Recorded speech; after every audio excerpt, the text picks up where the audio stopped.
What's going on, guys? Dare here with Fantasy Football Advice, coming at you with another fantasy football video. Today, it's Saturday, you know what time it is. It's time to go over the quarterback and tight end start and sits for Week 15. There are 2 games on the Saturday slate this week, so I'll try not to take up too much of your time. But as per usual, we're going to look over the top 18 quarterbacks and tight ends, highlighting the matchups we think have a bit more upside than maybe meets the eye, and also letting you know some matchups we think bring in additional risk this week. I will also take the time to go over 2 polarizing players at each position. These are the types of players that may have additional question marks coming into this contest. In addition to that, guys, just don't forget our rankings and website are completely free. If you're not sure exactly who to start at any position, definitely check that out. Not only are the rankings free, the entire website's free, so if you want to dabble in some DFS, you should check out our core plays, or maybe you want a little extra riding on this game, you can definitely check out our sports betting picks as well. With that said though, let's hop over to the stat of the day. Yesterday's stat of the day was which quarterback currently leads the league in interceptions inside the 10-yard line, and surprisingly, it was actually Russell Wilson. Congratulations to Jace, you got this one right. As for today's stat of the day, which top 20 fantasy tight end currently has the lowest average target distance? Once again, that's which top 20 tight end currently has the lowest average target distance. Leave your answer in the comments section down below. We'll be happy to let you know who wins in tomorrow's video. With all of that out of the way, guys, we're hopping right into the video, and as per usual, we're starting with the tight end position. On your screen here, you'll see 2 polarizing players that come into this week with maybe additional question marks they typically would not have. Starting with Noah Fant, the major question marks with him definitely has to lie on the lack of production as of late. Noah Fant coming off of a Week 14 performance in which he posted zeros across the board, finishing the game without a single target. In an odd turn of events, Noah Fant, who was actually available for last week's game, did get forced out, but it wasn't what you'd expect. It wasn't due to injury. No, the reports that we had said it was due to an illness. Now, that can be looked at as a positive sign if this illness is under control, and we've now had a week for him to have it under control. It shouldn't really impact his performance on the field this week. If that was the only issue with Noah Fant though, and if he was producing consistently as a top 12 tight end, then really this wouldn't be so much of a polarizing player, but it does bring into question, is this enough of a reason to potentially bench Noah Fant, because the production that he's been posting on the field when healthy without an illness really hasn't been all that high. Taking a look at his production, Noah Fant actually hasn't scored a receiving touchdown since all the way back in Week 2 against Pittsburgh. We also haven't seen him eclipse 4 receptions in any game since Week 8, and his targets have been a bit sporadic. While he did get 7 targets against Kansas City in Week 13, as early as Week 12 against New Orleans, he finished the game with 2 targets, converting that for 1 reception. So with all of those facts laid out, we have to ask ourselves what to do with Noah Fant this week. I am actually in the category of, I think Noah Fant makes a fine start this week. Yes, I know the production hasn't been that of a top 6 tight end. No, he's definitely a more matchup based starter, which is why his performance, or lack thereof, that we saw against New Orleans, it wasn't all that surprising for me. I don't hold that against him. So heading into this matchup, one that's actually fruitful, we have no fear and no complaints of ranking him inside the top 12 this week. One thing that's an undeniable fact is that over this stretch of the season, Drew Lock has been playing some of his best football of his entire career. Heading into this week's game, it's a matchup against the Buffalo Bills, which is a defense that has allowed the most receptions on the season to tight ends. They actually rank 2nd in allowing receiving yards to that position as well. And when it comes to touchdowns, while it's not a strong suit for Noah Fant, or we haven't seen it highlighted over several weeks, it is worth noting that the Buffalo Bills have allowed 7 throughout the season. There have also been 2 games so far this season where the Buffalo Bills have allowed a multi-TD game to a tight end. So Noah Fant, while typically I'm not the highest person on him, this week I have no problems forcing him into the lineup. The next polarizing player we have is none other than TJ Hockenson of the Detroit Lions. Many of the concerns and question marks with TJ Hockenson heading into this contest definitely start with Matthew Stafford. Currently he's dealing with 2 separate injuries. There was a serious possibility of him missing last game. Now after that game, he's even more banged up heading into Week 15. If Matthew Stafford does play, we have to ask ourselves, is he going to be 100%? Are the quality of the targets that TJ Hockenson is recording, are they going to be all that high? If Matthew Stafford is ruled out, do we still trust TJ Hockenson? While all of those are very valid concerns, to me, it really doesn't impact my decision on starting him. TJ Hockenson, regardless of if Matthew Stafford plays or not, he's still going to be ranked inside of the top 8. 8. This is of course a phenomenal matchup, a game in which the Detroit Lions are heading into it as double-digit point underdogs. They're also extremely undermanned when it comes to the health of the receivers on this team, which makes it no wonder as to why they've given him a massive 28 targets over the past 3 weeks. Yes, you heard that right. That's an average of over 9 targets per game. That type of volume going to the tight end position is extremely elite. We don't see that in nearly any other player outside of Darren Waller and Travis Kelce. While a backup quarterback would certainly be a downgrade to this offense as a whole, it will certainly play more into favor in the narrative that there will be garbage time production to go around late in this game, and with the Tennessee Titans passing defense being very beatable and TJ Hockenson being one of the only quality targets on this team that can be targeted consistently, the formula for quarterbacks to have success when targeting TJ Hockenson outside of Matthew Stafford is still very high without him. It would of course still be a downgrade to this offense as a whole. Hawkinson's potential for scoring is also going to decrease, but when you're talking about a defense that has allowed 5+ receptions to tight ends in 5 of the last 6 contests, the floor for a player like Hockenson, regardless of which quarterback starting, is going to be very high in this contest. Alright guys, we're moving over to the tight end rankings, and up on your board you will see the top 18 tight ends. Keep in mind I did remove both Darren Waller and Hunter Henry, 2 premier tight ends typically ranked inside of the top 10, so virtually what you're seeing is a top 20 list excluding Waller and Henry. You'll notice I've highlighted 5 tight ends that I think heading into week 15 have exceptional upside in this matchup. Starting from the top, we have Eric Ebron. We have him ranked as the tight end 6. This is a spot where he typically would be ranked the tight end 8 on the week, but of the remaining tight ends, we have him slotted in at the 6th spot. There should be really no questions as to why we have Eric Ebron ranked in this spot. He's in a matchup against the Cincinnati Bengals. The Bengals over the second half of this season have been a defense we've been targeting when starting our tight ends. Currently on the season, they've allowed the 3rd most fantasy points to the position. They've actually allowed a 100+ receiving yard game in 2 of their past 3 contests, and Eric Ebron, despite having 5 targets just a week ago, had 11 targets in each of the past 2 games before that. We also can't forget the situation with Diontae Johnson. Diontae Johnson, for those of you that don't know, he dropped several passes in the week 14 matchup, was benched for half of the entire game. Why that is important for week 15 is because if Diontae Johnson comes out, has those same struggles, if the team benches Diontae Johnson once again, the upside and potential for targets with Eric Ebron skyrockets. Diontae Johnson is a player who garners a double-digit target market share. If those targets are evaporated and have to be distributed amongst the team, Eric Ebron likely to get a bump in volume himself, and with this being a premier matchup, that should definitely translate to fantasy points. The next tight end we have is Evan Engram. He was a player we suggested to sit last week and is coming off of a down performance and now has since picked up an injury, which is noted of being a calf injury. In addition to that, we have additional ambiguity when it comes to the quarterback situation. We aren't sure about the health of Daniel Jones, who in addition to a hamstring injury, picked up an ankle injury, and his status for week 15 is currently up in the air. For those combined reasons, Evan Engram is a player I can see a lot of owners avoiding. I'm here to tell you not to do that. It's a matchup against Cleveland, and regardless of which quarterback starts, Evan Engram is in line for a significant workload. The last time we saw Colt McCoy take over as the starting quarterback, Evan Engram had 8 receiving targets. 8 receiving targets is more than enough to get it done against this defense, a defense that has allowed 5 receiving touchdowns to tight ends over the past 5 weeks, and has not held a single fantasy tight end to under double-digit fantasy points since all the way back in week 6. Behind him, we have Jared Cook, which is definitely a player we could have added to the polarizing player list, and that's because Drew Brees is slated to be the starter. In addition to that, we have no Michael Thomas, so right there we have Drew Brees losing his favorite target. So heading into this game, some other receiver is going to have to soak them up. Emmanuel Sanders, Traquan Smith, they are going to be competing for leading this team in targets, but there's also a dark horse in this race, which is actually Jared Cook. With Drew Brees coming back and potentially being rusty, that could lend itself in favor of the tight end position when it comes to target market share. And Jared Cook, a player who we've already seen have a really solid connection with Drew Brees, is going to be heading into this game as underdogs against the Kansas City Chiefs, a team no stranger to racking up the scoreboard, which promotes a very pass-friendly situation for the underdog Saints late in this game. And we can't forget that the Kansas City Chiefs Chiefs, despite ranking second at defending opposing fantasy wide receivers, rank in the bottom 10 at defending opposing tight ends. Moving into the final two tight ends, these are definitely more of your streaming options of the week. We have Irv Smith Jr. of the Minnesota Vikings. Kyle Rudolph in this contest has already been ruled out, which is going to result in more offensive snaps for a player like Irv Smith. Irv Smith already plays the primary pass catching role for the tight end position in this offense, and in his first game back returning from injury in Week 14, had 4 receptions for 63 yards and a touchdown against the Tampa Bay Buccaneers. Heading into this week, he garners an even softer matchup against the Chicago Bears. The Chicago Bears, a defense that's been very smothering to opposing fantasy receivers, may promote a situation where Kirk Cousins finds much more success targeting the tight end position, which could be an overall boost to Irv Smith in his production. The Chicago Bears matchup for tight ends is already a premier matchup. In Week 13, they allowed 8 receptions, 93 receiving yards, and a touchdown. Week 12, we have another 8 receptions, 88 yards, and 2 touchdowns. So that just goes to show you the type of upside that can be had in matchups against the Bears. The final player we have is Tyler Higbee, and I'm not sitting here telling you that this is a safe pick by any means. Tyler Higbee has been absolutely dreadful on this season, but heading into Week 15, he has the absolute best matchup against the New York Jets. The New York Jets have allowed the absolute most fantasy points to the tight end position. Tyler Higbee, also a player who we've seen even in this down season, still has compiled a game with 3 receiving touchdowns. So if you're looking for a no guts, no glory play, Tyler Higbee may be your guy. Moving on though, we're going to go over the sits, and I don't have any issues with any of the high-end tight ends. I think all of the high-end tight ends heading into this week, even if they have a bad matchup, should have the ability to overcome it. So we're going to start with the TE9, that's Dallas Goedert of the Philadelphia Eagles. And when it comes to Dallas Goedert, I do understand that a lot of owners do have other options outside of him. With Dallas Goedert not being available for the entire season, it's forced us to make other arrangements in his absence. And heading into this matchup against the Arizona Cardinals, maybe this is a matchup you look elsewhere. We can't deny that Jalen Hurts, despite playing much better than Carson Wentz, is still a bit unproven. This is also a bottom 5 matchup against the Arizona Cardinals, and with him coming off of a performance with a mere 6 receiving targets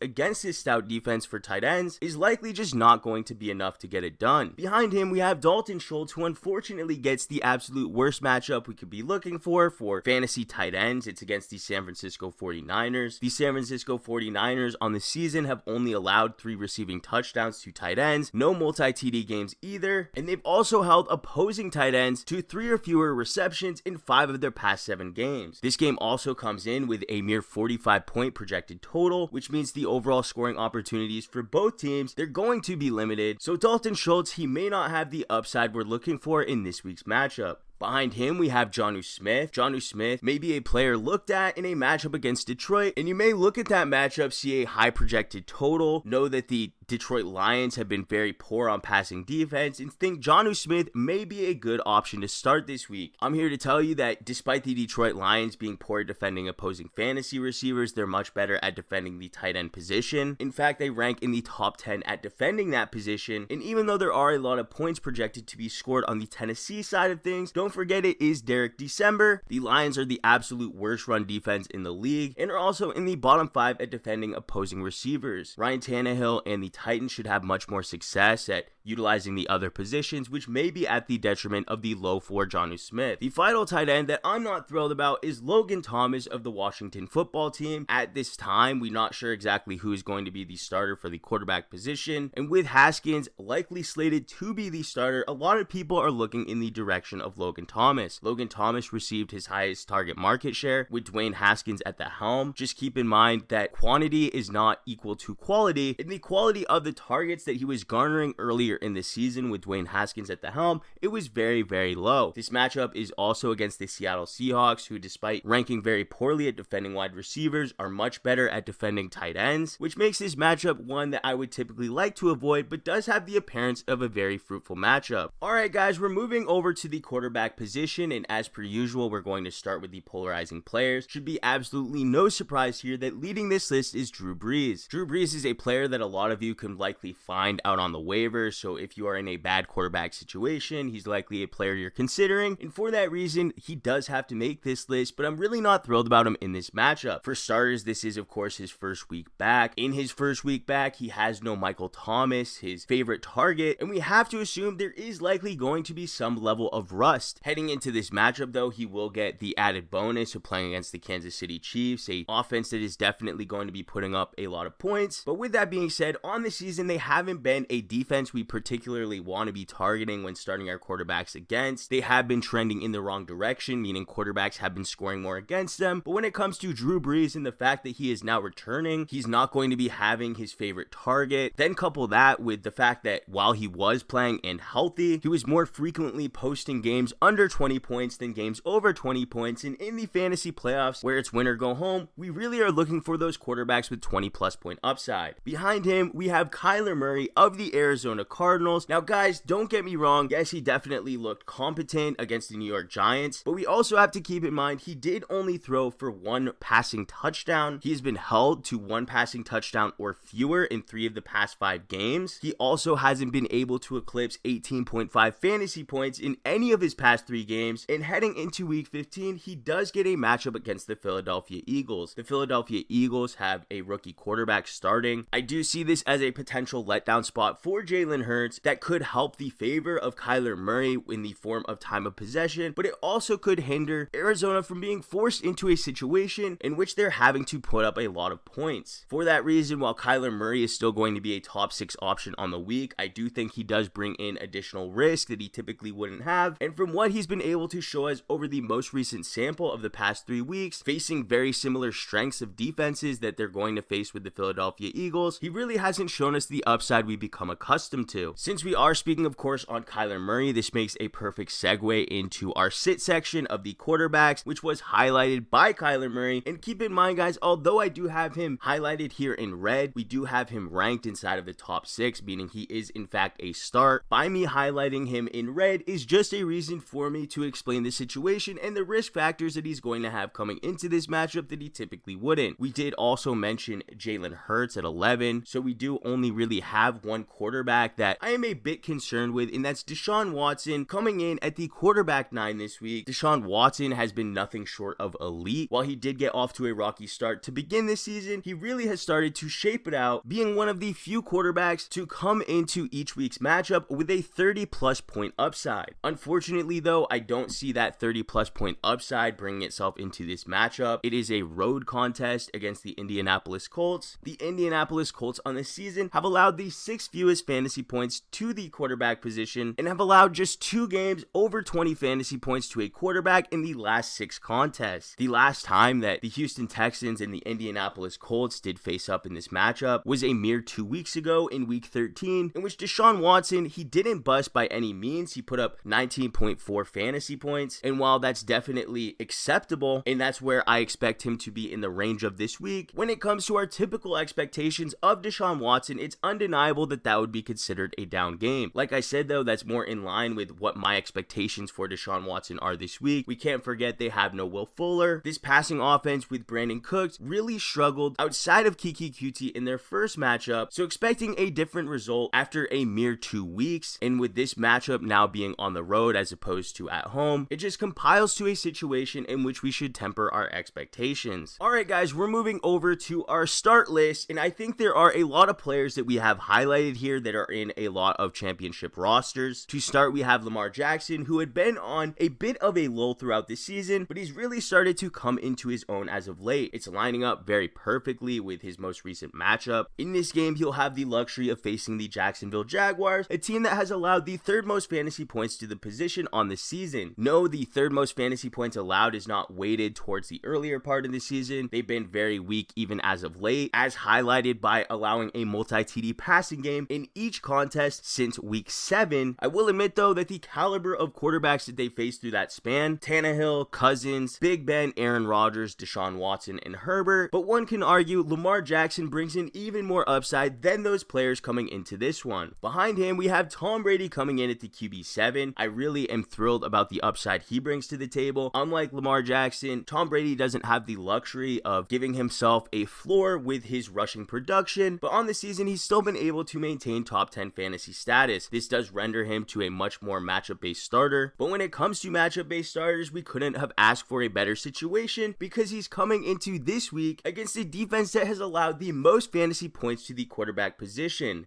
This week, he faces the Atlanta Falcons. The Atlanta Falcons have been giving it up to the wide receiver position all season long, and the wide receiver position is definitely the strength of the Tampa Bay passing attack. With Brady having the ability to dish it out to Antonio Brown, Mike Evans, and Chris Godwin at will, it could even open things up more for the tight end position. Rob Gronkowski, he gets a top 8 matchup as well, meaning Tom Brady and the Tampa Bay Buccaneers should have no problem moving the ball up and down the field at will. Behind him, we have Ryan Tannehill, who also draws a top 6 matchup against the Detroit Lions. Unfortunately for him, he is going to rank a bit lower because there are a couple of risk factors with his matchup, but the upside is undeniable. When it comes to the risk factors though, we have the fact that the Detroit Lions, not only do they have a poor passing defense, they are the worst defense at defending opposing rushers, and with Derrick Henry on an absolute tear, nobody would be surprised for Derrick Henry to have a 3 touchdown performance. If Derrick Henry does have a 3 touchdown performance, the ceiling and the floor of a player like Ryan Tannehill is going to be a bit lower, but the upside, it's definitely there. It's a top 6 matchup. Just keep in mind, if there is no Matthew Stafford, the likeliness of the Tennessee Titans relying on the run game is going to be much higher. So while I wouldn't drop him down in the rankings just for Matthew Stafford being ruled out, I would definitely temper my expectations. Behind him, coming in at QB 10, we have Jared Goff of the LA Rams. Jared Goff has been a player that's been more matchup based to start. Similarly to Tom Brady, we know he doesn't use his legs, so his weekly floor is a bit lower than others, but when it comes to matchups that he can potentially exploit, this is definitely a prime example of one. This week, they face the New York Jets. The New York Jets have allowed the second most fantasy points to quarterbacks. They've also allowed a very high end of fantasy production, especially as of late, highlighted by 5 of their last 6 contests for fantasy quarterbacks, resulting in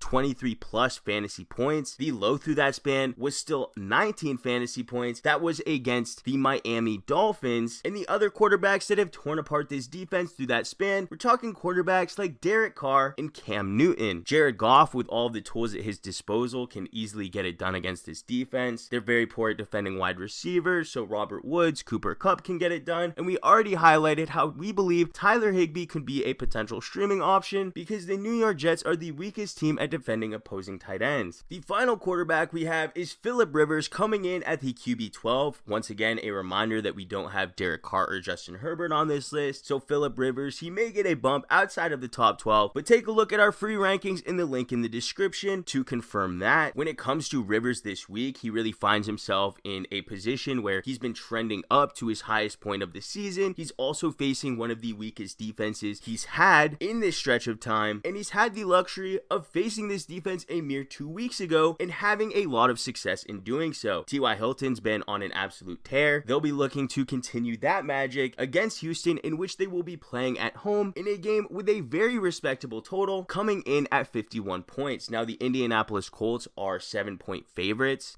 which could definitely lend itself to a more run-heavy game script late in this game. So the floor for Rivers in this matchup, being a non-mobile quarterback, is going to be a bit less appealing than the ceiling for him this week. But regardless, he has the tools to get it done. He has not posted a dud since week 10 and has thrown 2+ touchdowns in each of the past 4 contests. But guys, that's going to do it for this video. We really hoped you enjoyed. If you did, how about hitting that like button? If you're new to the channel, please hit that subscribe button. We thank you all for watching, and we'll catch you on the next one.